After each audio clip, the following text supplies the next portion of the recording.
171. Li Su's Snowy Night Raid on Caizhou. Among the various regional warlords during the Tang dynasty, Huaishi was one of the most stubborn separatist forces.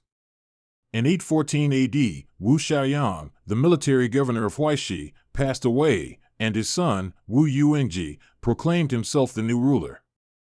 Emperor Xinzong of Tang launched a military campaign against Huaishi, but the generals he appointed were either corrupt bureaucrats or had personal ambitions. After 3 years of warfare and immense financial expenditures, the campaign ended in failure. Many court officials advised against continuing the war, but Chancellor Pei Du insisted that Huaishi was like a festering wound on the empire and had to be removed. Determined, Emperor Xinzong appointed Pei Du as the prime minister and resolved to continue the conquest of Huaishi. In 817 AD, the imperial court appointed Li Su as the military governor of 3 prefectures, including Tangzhou, modern-day Tanghe, Hunan, and tasked him with attacking Wu Yuengji's stronghold in Caizhou, modern-day Runan, Hunan. At that time, the soldiers in Tangzhou had been fighting for years and were weary of war. When they heard that Li Su had been appointed, they were apprehensive. Upon arriving in Tangzhou, Li Su declared, "I am a weak and incapable man. The court sent me here only to maintain local order. As for fighting Wu Yuengji, that is not my concern." This news soon reached Wu Yuengji. Having won several battles, Wu was already somewhat complacent, and upon hearing that Li Su was inexperienced in warfare, he lowered his guard even further. For a time, Li Su made no mention of attacking Huaishi. Instead, he personally visited sick and wounded soldiers in their homes, treating them with great kindness and humility. This won him the gratitude and trust of his troops. One day, Li Su's patrol encountered a small Huaishi force at the border. A skirmish broke out, and the Tang soldiers defeated the Huaishi troops, capturing a junior officer named Ding Shiliang. Ding was a fierce warrior who frequently led raids into Tang territory, inflicting heavy losses. Many Tang soldiers had suffered at his hands and demanded his execution in retaliation. Ding was brought before Li Su, who instead of executing him, ordered his bindings removed and spoke to him gently, asking why he had sided with Wu Yuengji. Ding, originally not a Huaishi soldier but a captive forced into Wu Yuengji's service, was moved by Li Su's kindness and defected. With Ding's help, Li Su captured key Huaishi strongholds, Wenqing and Qingqiao. He also won the allegiance of 2 capable Huaishi generals, Li Yu and Li Zhongyi. Recognizing their intelligence and courage, Li Su confided in them and secretly planned an attack on Caizhou. They often discussed their strategies deep into the night, which caused unrest among his own officers. Rumors spread that Li Yu was an enemy spy, and some soldiers even claimed captured enemy scouts had confessed that Li Su himself was a traitor. Fearing that these rumors might reach the court and ruin his plans, Li Su publicly declared, "Since everyone believes Li Yu is unreliable, I will send him to Chang'an and let the emperor decide his fate." He had Li Yu shackled and sent toward the capital, but at the same time, he secretly sent a report to the emperor explaining that his plan to capture Caizhou depended on Li Yu's assistance. If Li Yu were executed, the operation would be jeopardized. Upon receiving Li Su's report, Emperor Xinzong ordered Li Yu's release and sent him back to Tangzhou to assist Li Su. When Li Yu returned, Li Su greeted him joyfully, grasping his hand and saying, "Your safe return is a blessing for the empire." He immediately reinstated Li Yu to military command, granting him unrestricted access to the army. Deeply moved by Li Su's loyalty, Li Yu wept in secret. Soon after, Chancellor Pei Du personally arrived in Huaishi to oversee the campaign. Previously, Tang army operations were hindered by palace eunuchs who acted as supervisors, stripping generals of their command authority. When victories were achieved, eunuchs took credit, but in defeat, the generals were blamed. Upon discovering this, Pei Du petitioned the emperor to remove the eunuch overseers. The military officers, thrilled by this decision, were reinvigorated.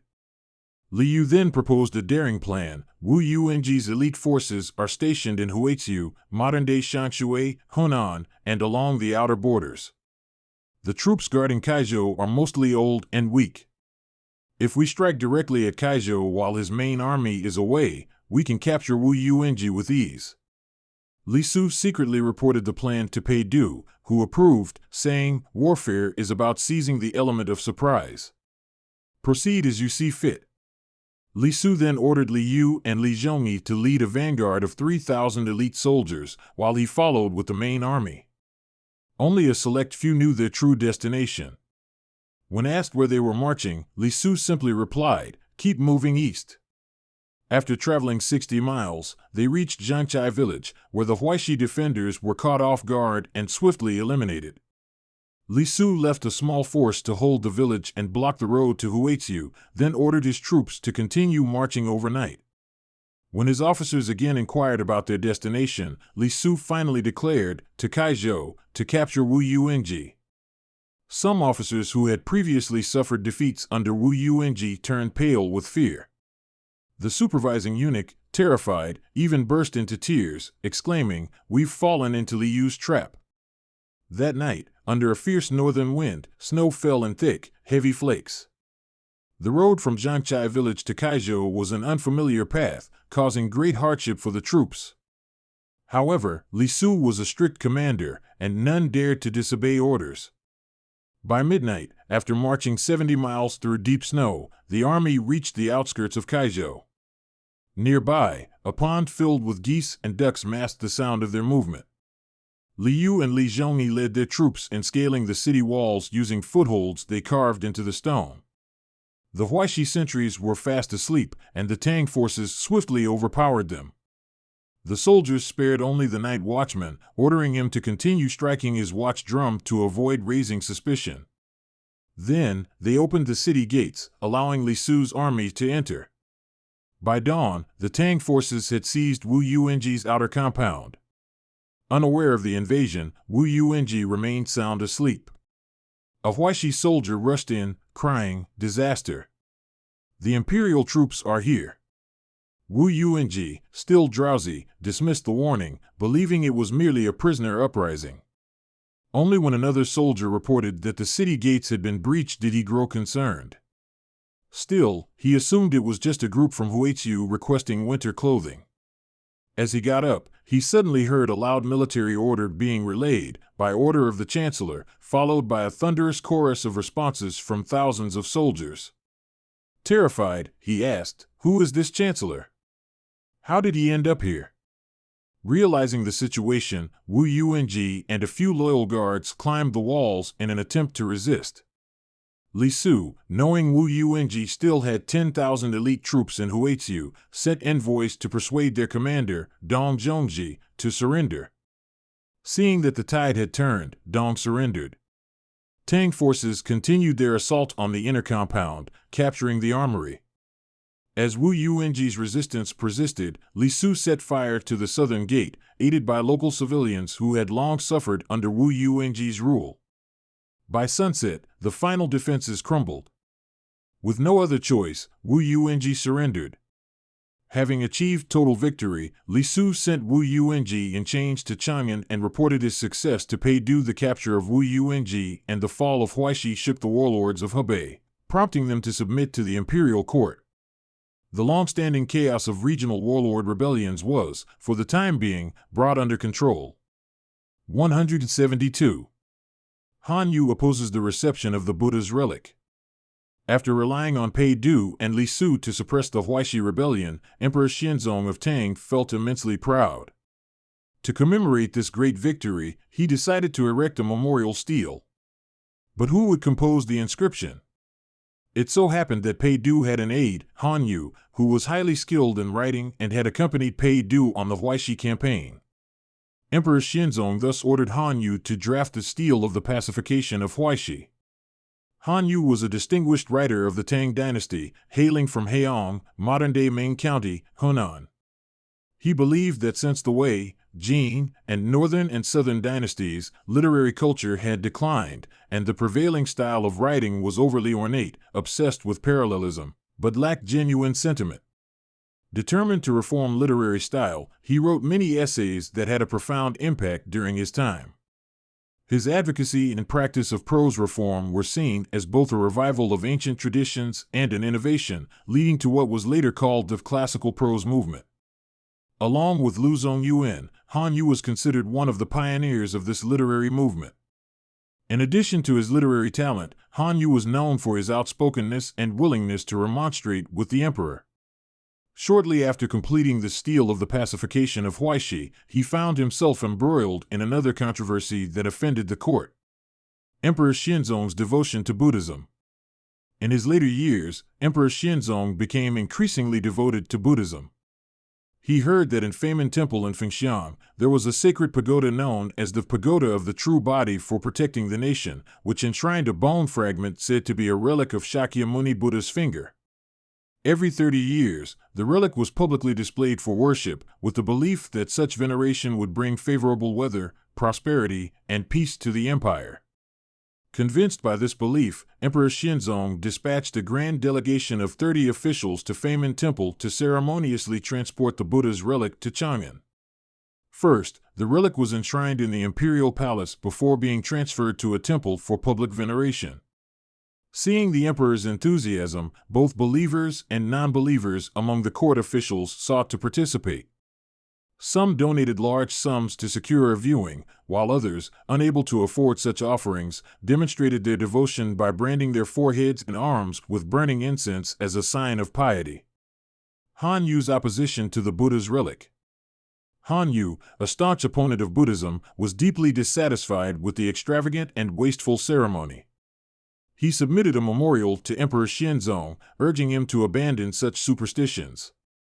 In his memorial, Han Yu argued that Buddhism was foreign to Chinese tradition, having only been introduced from the western regions during the reign of Emperor Ming of Han.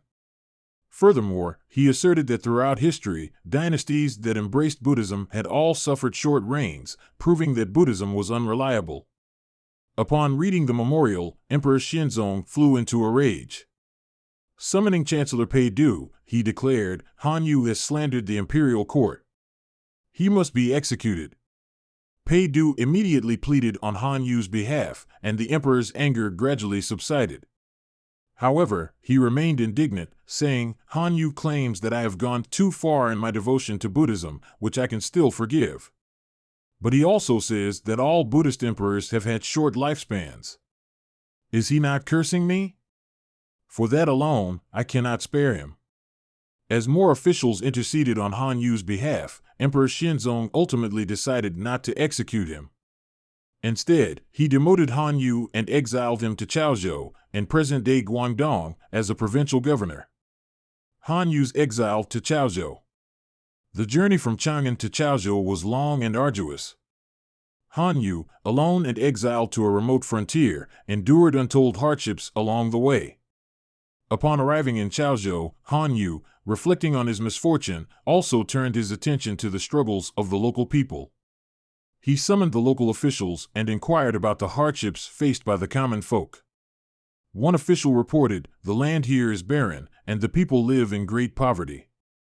Worse still, an alligator in the Eastern River, modern Han River in Guangdong, frequently comes ashore, attacking livestock and terrorizing the population.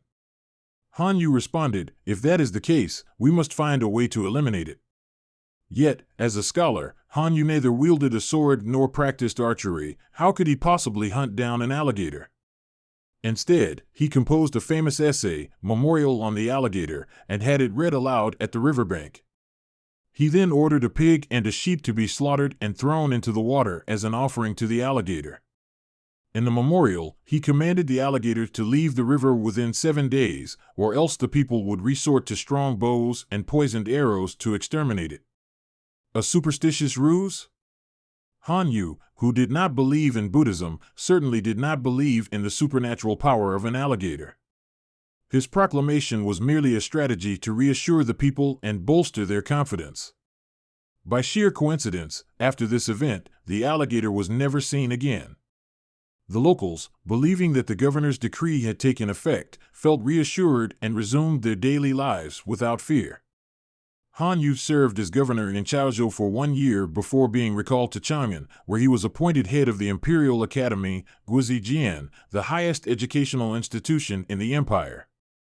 The fall of Emperor Xinzong. That same year, 820 AD, Emperor Xinzong was assassinated by palace eunuchs. His son, Li Hang, ascended the throne as Emperor Muzong of Tang.